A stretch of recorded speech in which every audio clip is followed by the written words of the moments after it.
So here I am in my kitchen. I got my 10 frames there. I got the extractor all put together and bolted together. It's always apart when I come upon it because it had been the last time I used it, of course, I cleaned it and all the parts are taken apart. This is where the honey will go. There's a double sieve there, coarse and fine, in a bucket. And here's my little place for doing the honey. I wanted you to see this. It's so pretty.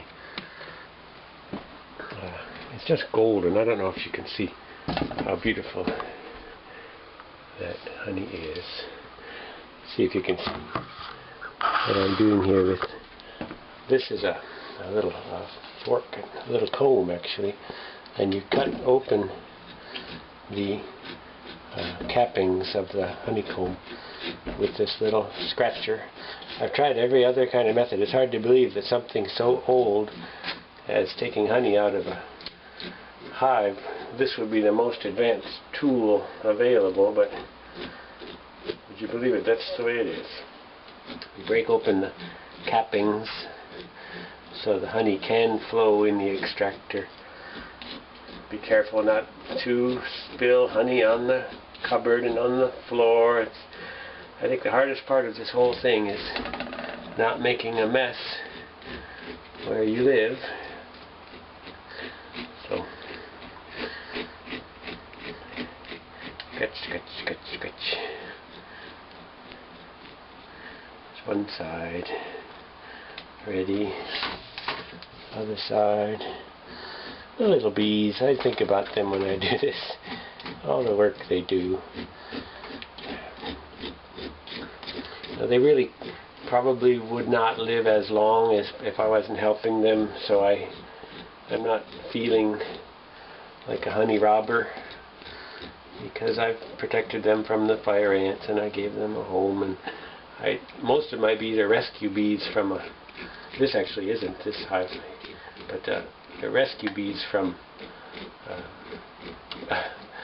a bee lot where commercial practices are underway, and they manufacture queens and they introduce queens to these poor colonies, etc., etc. There's thousands of things they're doing that are cruel and inhuman in being, but I come along with my friends and we get them out of there, we save them. So here goes one frame into the extractor,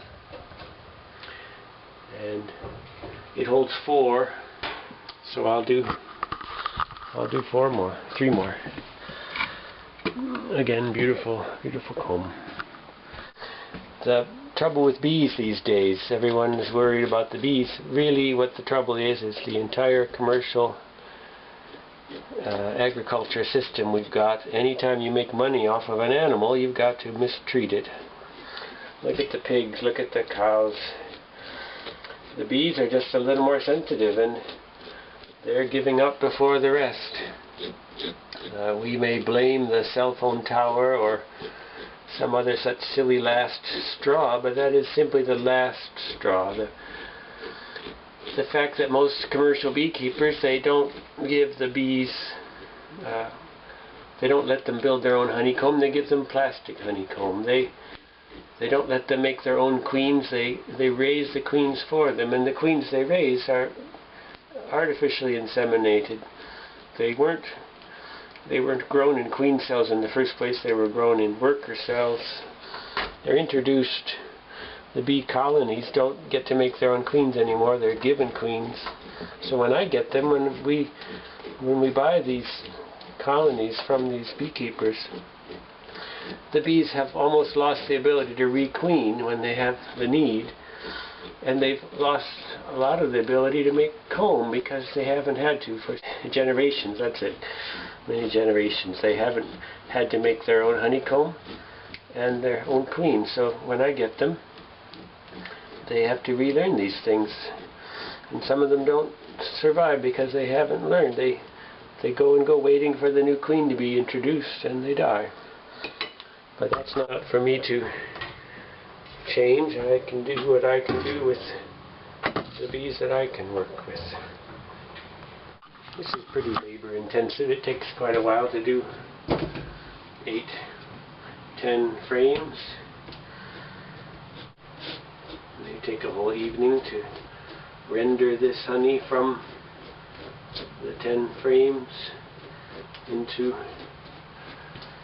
a bucket, and then the next day to get from the bucket into jars, washing all the jars, of course, and it's quite a little hassle.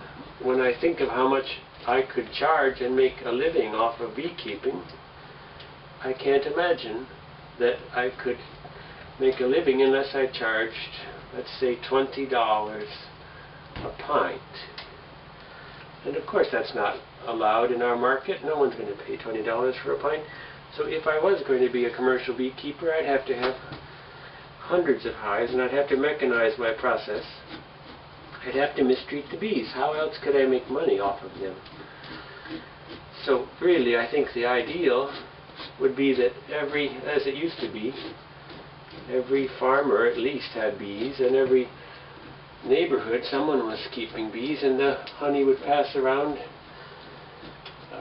as a necessary substance. I find that it's too expensive to sell this honey to make a profit, so I give it away. It feels better to give it away than it does to get such a little amount for it.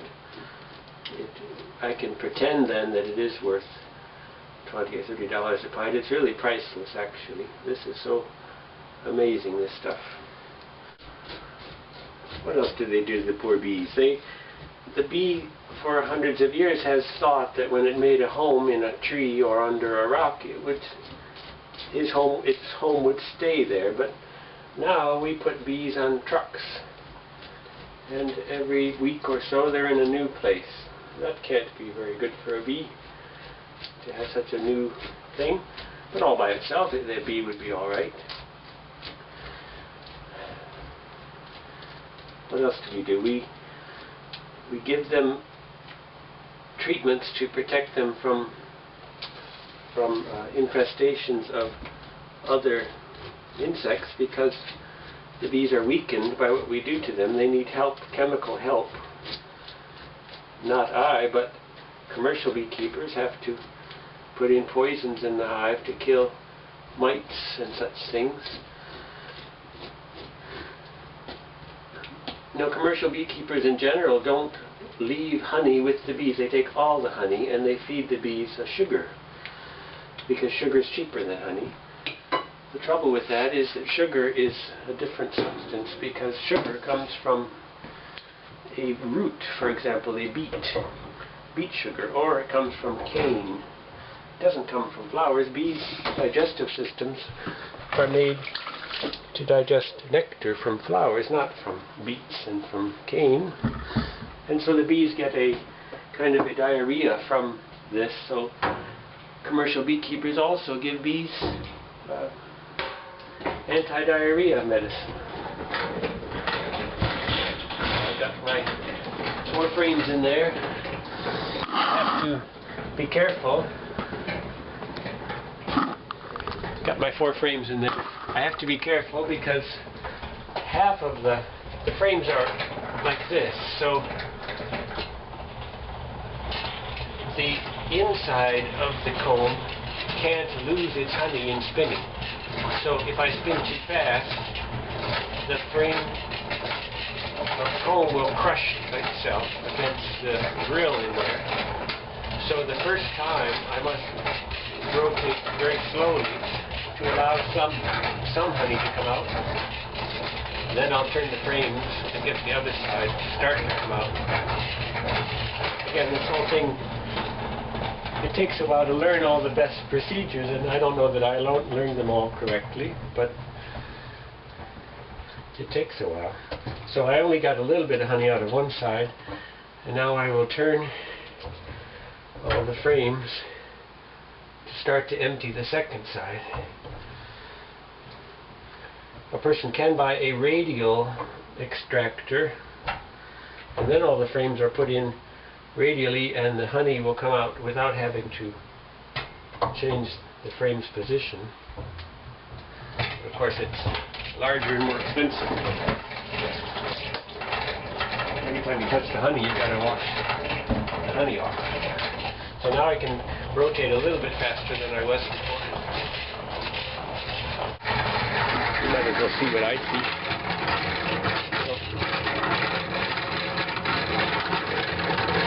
Every time I turn the crank, it's 2.5 times rotation. That's how the gearing works.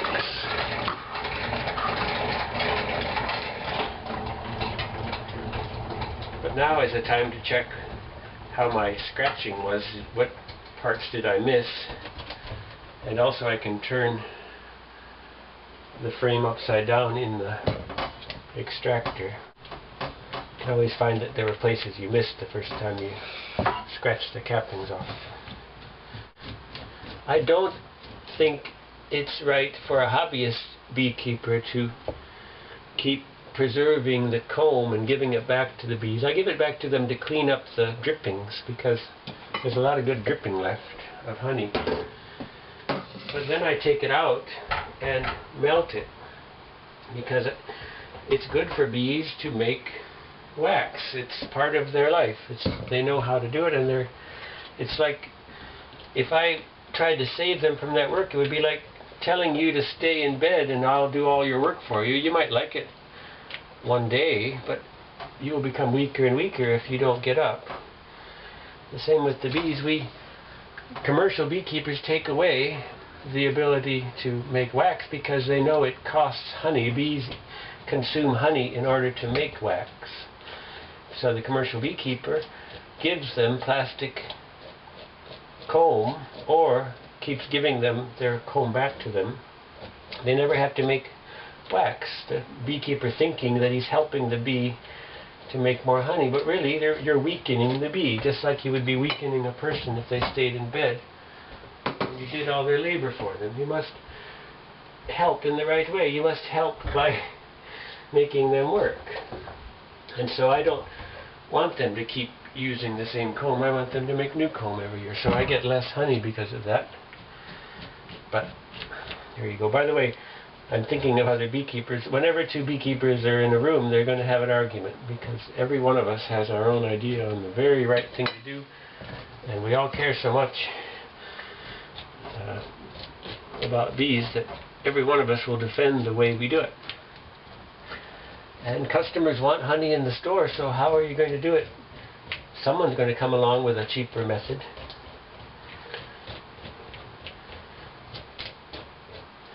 It's hard to complain. Capitalism works in most cases. Eventually. It's these hidden costs. We don't put the cost of the collapse of all the honeybees on the price of honey. We don't say we have to raise the price of honey so that people will care for bees better. We have hidden costs. The hidden cost of the cheap honey is the bee colony collapsing. Just like cheap lettuce, if it's not organic lettuce, you're paying an artificially low price because you're not paying for the cleanup of the pesticides used to make the cheap lettuce. Anyway, it's a long, strange... That's why beekeepers can't be in the same room together. They will argue. Now I can be much faster with my extracting because most of the honey has been removed on both sides of the comb now.